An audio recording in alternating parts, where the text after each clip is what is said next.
رسول الله. بسم الله الرحمن الرحيم. الحمد لله وحده والصلاة والسلام على من لا نبي بعده. أما بعد فأعوذ بالله من الشيطان الرجيم. بسم الله الرحمن الرحيم. لقد من الله على المؤمنين إذ بعث فيهم رسولا من أنفسهم يتلو عليهم آياته ويزكيهم ويعلمهم الكتاب والحكمة وإن كانوا من قبل لفي ضلال مبين. صدق الله مولانا العظيم. وعن أبي هريرة رضي الله تعالى عنه قال قال رسول الله صلى الله عليه وسلم: أنا سيد ولد آدم يوم القيامة وأول من ينشق عنه القبر وأول شافع وأول مشفع. رواه مسلم أو كما قال عليه الصلاة والسلام. محترم بزرگوں، دوستوں، جناب محمد رسول اللہ صلی اللہ علیہ وسلم سے محبت رکھنا ہمارے ایمان کا جز ہے۔ اللہ تبارک و تعالی نے جناب محمد رسول اللہ صلی اللہ علیہ وسلم کو تمام انبیاء کا سردار بنایا، اور قرآن کریم کے اندر اللہ تبارک و تعالی نے مومنین پر احسان جتلایا گئے۔ اللہ تبارک و تعالی یہ کہتا ہے کہ اے ایمان والو، اللہ نے تمہارے اوپر احسان کیا گیا کہ جناب محمد رسول اللہ صلی اللہ علیہ وسلم کو تمہارے درمیان نبی بنا کر بھیجا، کیونکہ آقا مدنی صلی اللہ علیہ وسلم کے آمد سے پہلے حالات کچھ اس طرح تھے کہ انسان جو تھا وہ وحشی درندہ بنا ہوا تھا، اور انسانیت پر طرح طرح کے مظالم ڈھائے جاتے تھے۔ کمزور اور پریشان حال لوگوں کو طرح طرح سے ستایا جاتا تھا، معاشرے کے اندر ان کے ساتھ بدترین سلوک کیا جاتا تھا۔ لیکن جناب محمد رسول اللہ صلی اللہ علیہ وسلم کی آمد کے بعد جو معاشرے کے اندر کمزور لوگ تھے، سماج کے اندر جو دبے کچلے لوگ تھے، ایسے لوگوں کو بھی جناب محمد رسول اللہ صلی اللہ علیہ وسلم نے ان کا حق دلایا۔ تو میں نے قرآن کریم خطبے کے اندر قرآن کریم کی جو آیت کریمہ تلاوت کی گئے وہ 4 پارے کی گئے۔ اس آیت کریمہ کے اندر اللہ تبارک و تعالی نے جناب محمد رسول اللہ صلی اللہ علیہ وسلم کے رسالت کو مکمل کیا گئے اور مکمل یقین کے ساتھ کیا گئے، اور اسی طرح مومنین پر احسان جتلایا گئے۔ وہ آیت کریمہ یہ ہے: لقد من الله على المؤمنين إذ بعث فيهم رسولا من أنفسهم. لقد من الله على المؤمنين کہ یقیناً اللہ تبارک و تعالی نے احسان کا معاملہ کیا گیا مومنین پر۔ کس بات کے اندر احسان کا معاملہ کیا گیا؟ رسولا من انفسهم۔ اللہ تبارک و تعالی نے مومنین پر احسان کا معاملہ اس وجہ سے کیا گیا کہ اللہ نے ان کے درمیان ایک رسول بھیجا جو انہی میں سے گئے۔ تو احسان صرف اللہ نے جتلایا گئے مومنین پر، حالانکہ آپ نبی بنا کر ساری کائنات کے لیے آئے، تو اس کی وجہ مفسرین نے یہ بیان کیا گیا کہ جناب محمد رسول اللہ صلی اللہ علیہ وسلم کی نبوت سے، آپ کی تعلیمات سے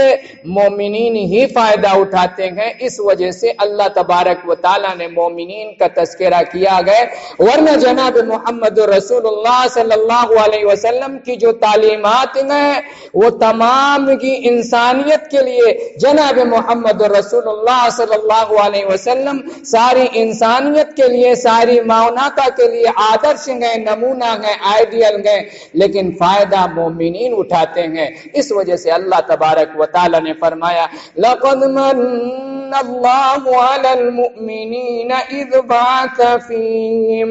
کہ ان میں سے ایک رسول بھیجا جو انہی میں سے گئے۔ اس سے مراد جناب محمد الرسول اللہ صلی اللہ علیہ وسلم ہیں۔ مفسرین نے یہ بیان کیا گیا من انفسہم، اللہ تبارک و تعالی نے یہ فرمایا کہ عرب کے اندر ایک نبی بھیجا جو انہی میں سے گئے۔ یہ کہنے کی وجہ یہ ہے کہ تاکہ جناب محمد رسول اللہ صلی اللہ علیہ وسلم کی نبوت کے اندر کسی قسم کا شک و شبہ نہ باقی رہ گئے۔ رسولا من انفسہم مطلب تمہارے درمیان ایک رسول آیا جو تمہارے درمیان جس کی زندگی بسر ہوئی، بچپن سے لے کر تم نے اس کی جوانی کو بھی دیکھا اور اس کے بڑھاپے کو دیکھا، تمام چیزوں کو دیکھا، اور وہ ایسا شخص تھا جو سوائے پاک دامنی کے جس کے دل کے اندر دنیا کی محبت نہیں تھی، نفسانی خواہش کے اندر مبتلا نہیں تھا۔ جب ایسا شخص نبوت کا دعویٰ کر رہا ہے،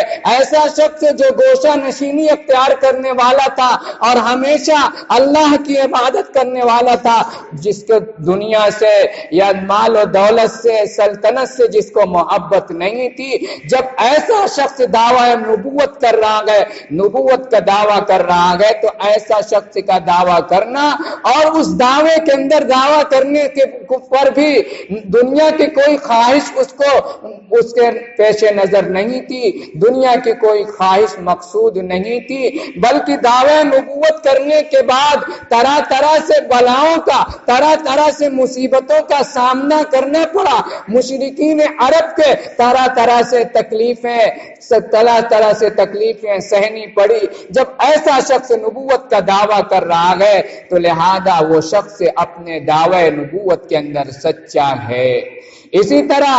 مدینہ جانے کے بعد جب جناب محمد رسول اللہ صلی اللہ علیہ وسلم کے فتوحات کا سلسلہ جاری ہوا اور اسلام بلند ہو گیا، طاقتور ہو گیا، اس وقت بھی جناب محمد رسول اللہ صلی اللہ علیہ وسلم نے فقر و فاقہ کی زندگی کو پسند کیا۔ جیسے مکے کے اندر آپ اللہ کی عبادت کو کرتے تھے، راتوں کے اندر اللہ کے سامنے رویا کرتے تھے، مدینہ طیبہ کے اندر بھی پہنچ کر جناب محمد رسول اللہ صلی اللہ علیہ وسلم اللہ کے دربار کے اندر رویا کرتے تھے۔ مدینہ کے اندر پہنچ کر جب فراوانی تھی، مال و دولت سب کچھ تھا، اس زمانے کے اندر جناب محمد رسول اللہ صلی اللہ علیہ وسلم نے فقر و فاقہ کی زندگی کو ہی بسر کیا۔ لہذا وہ نبی جس نے مال و دولت کو ترک کیا، اس سے ثابت یہ ہوتا ہے اگر جناب محمد رسول اللہ صلی اللہ علیہ وسلم نبوت کا دعویٰ مال و دولت کی وجہ سے کیے ہوتے تو مدینہ طیبہ پہنچ کر مال و دولت کے اندر مست مگن ہو جاتے، لیکن قربان جائیے جناب محمد رسول اللہ صلی اللہ علیہ وسلم پر کہ آپ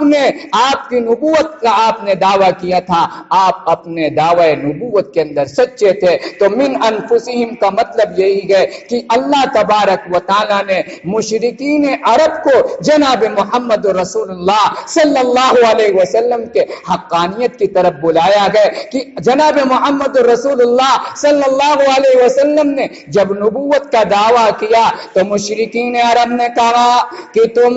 توحید کی دعوت دینے سے باز آ جاؤ،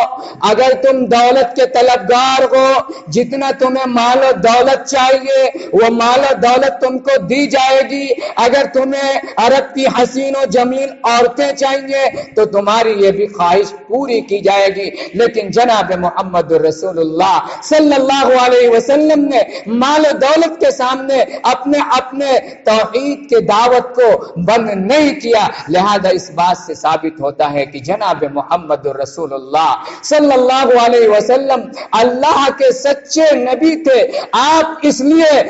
دعوی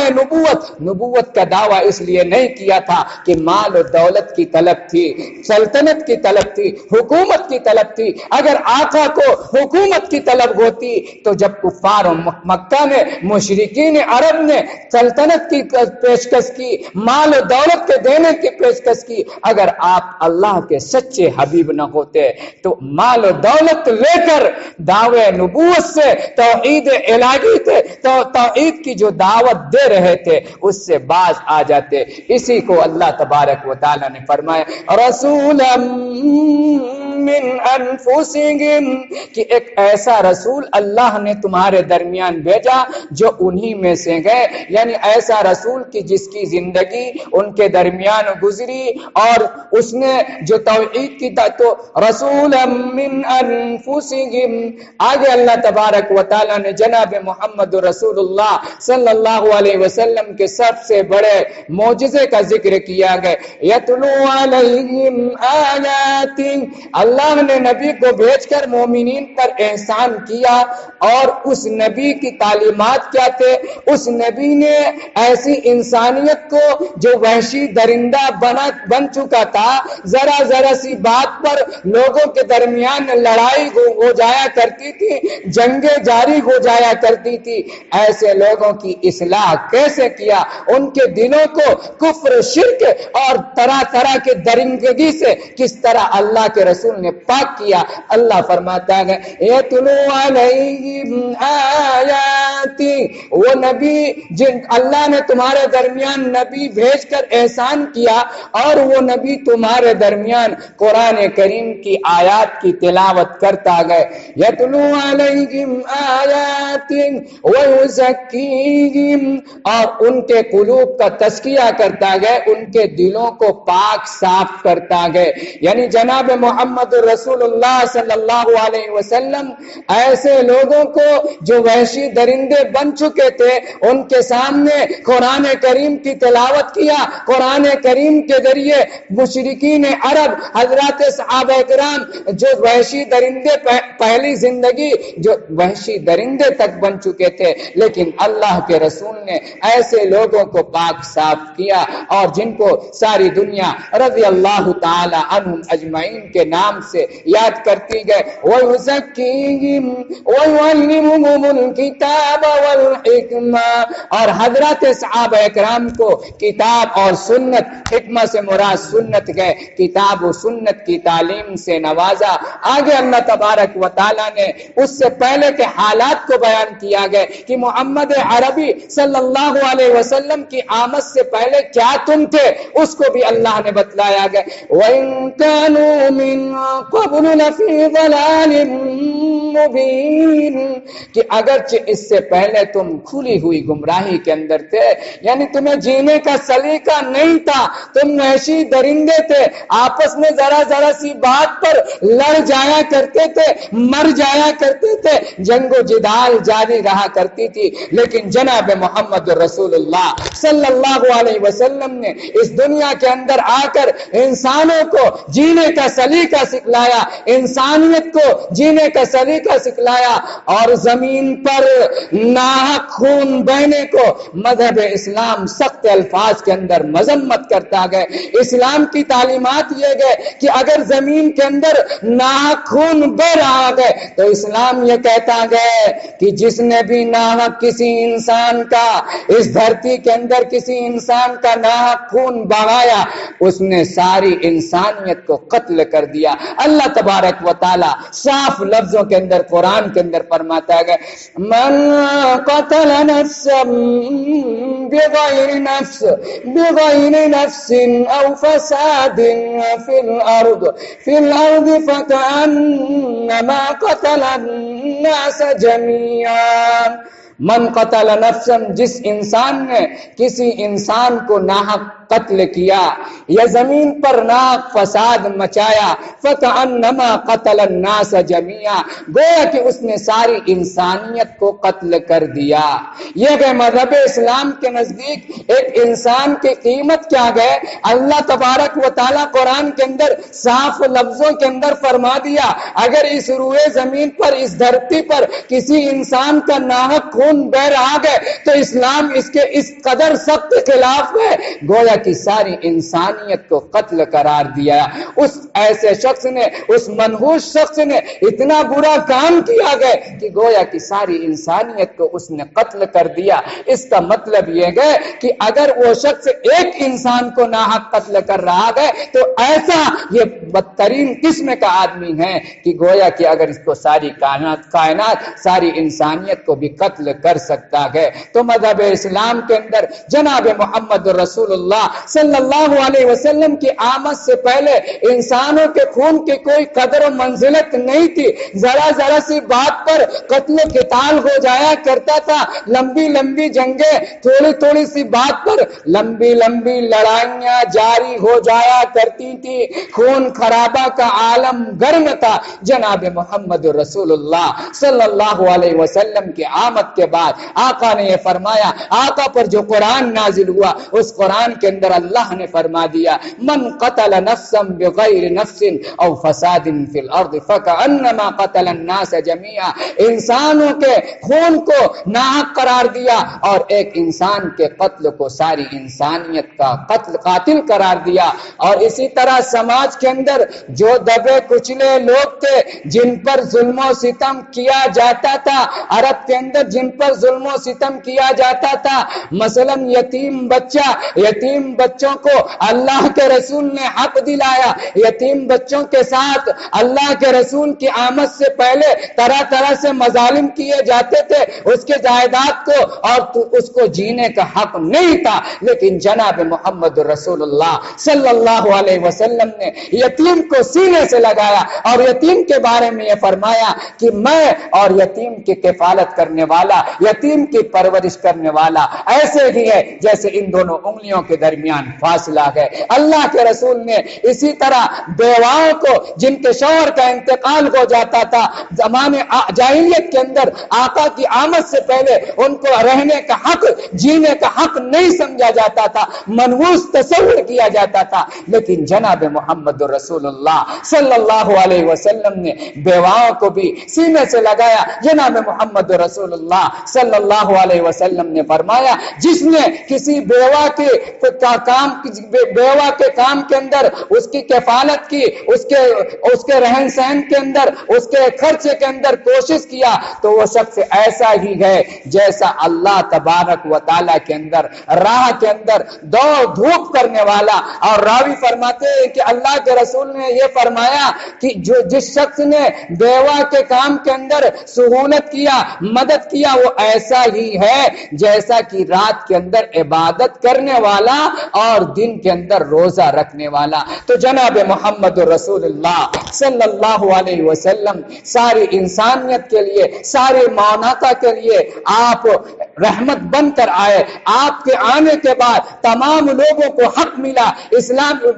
جناب محمد رسول اللہ صلی اللہ علیہ وسلم کی آمد سے پہلے یتیموں پر طرح طرح سے ظلم کیا جاتا تھا، بیواؤں کے ساتھ بھی طرح طرح سے ظلم کیا جاتا تھا، لیکن جناب محمد رسول اللہ صلی اللہ علیہ وسلم نے ان کو ان کا حق دلایا۔ تو جناب محمد رسول اللہ صلی اللہ علیہ وسلم صرف مسلمانوں کے لیے نمونہ نہیں، مسلمانوں کے لیے آئیڈیل نہیں، بلکہ ساری مانوتا کے لیے، ساری انسانیت کے لیے